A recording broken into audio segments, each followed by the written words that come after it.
Hey guys, it's the Cube Meister here. I thought I'd do a tutorial for like a sort of intermediate method. This is the method I originally learnt, that my mum taught me when I was 14 years old. 14 or 15, my mum first taught me this method, and this is my sort of default method that I solve other puzzles that I'm not so sure about that are kind of similar to 3x3. I kind of go back to this default method rather than doing advanced. The only problem with this method is that it doesn't really teach understanding of why. You just have to learn an algorithm.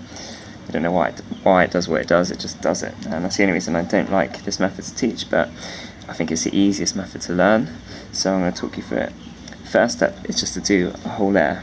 Now hopefully you would have already had a go at the intuitive or beginner's method, where you've played around and you sort of understand a little bit about how the cube works. You choose a colour, I choose orange, and you just need to get a whole face as orange. However, you need to make sure that all these side pieces here, they're all the right colour, so all of these pieces need to be yellow, lines up with the yellow centre. All of these pieces here need to be green when I put my orange pieces in place.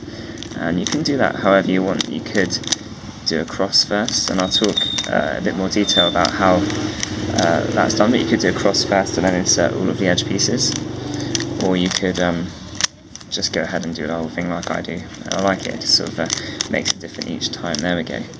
That's a whole face. It's all orange, and if you notice all these side pieces are all the same colour and matched with their centres. That's the first step, and that's the hardest step. And then there's just 3 more steps left. That's it, 3 more steps. And the first one is to get these edges in place, and there's a little routine we have to learn how to do. So I'm just going to get this piece, this orange, not orange, this white, green, into this slot here. Let's do this sort of routine, and I'm going to teach you the routine in a separate video, but it's in place, and I do that all the way around to get all of those in place.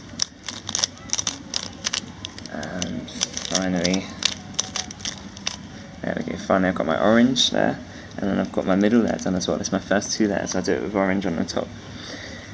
There's 2 steps done, and that's the hardest 2, or the longest 2 when you're trying to do it for speed. I used to do about 1.5 minutes for this method, maybe minutes 2 when I was really fast.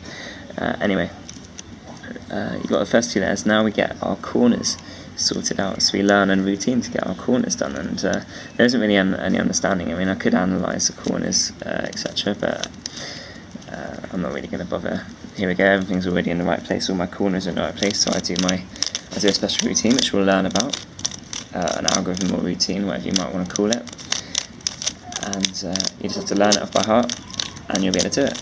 And once that's done, you get all of our corner pieces in place, and then we just do our bottom middle pieces. This is the 4th and final step of this method. So I just memorise a routine, and I just keep doing that same routine over and over until something works. So it's like, it's done it once, not a lot happens, I'm going to do it again. There we go, and finally I just got to finish it off. And we have a completed cube, and that's 4 steps, only 3 different algorithms to learn, 3 different sort of rules to learn, and that is it. It's the easiest method to learn, and I call it intermediate because it requires learning algorithms rather than learning it intuitively. But anyway guys, I'm going to do individual videos for each of these individual steps. I thought just to give you a quick overview of this method, so feel free to have a go at this method. Cheers.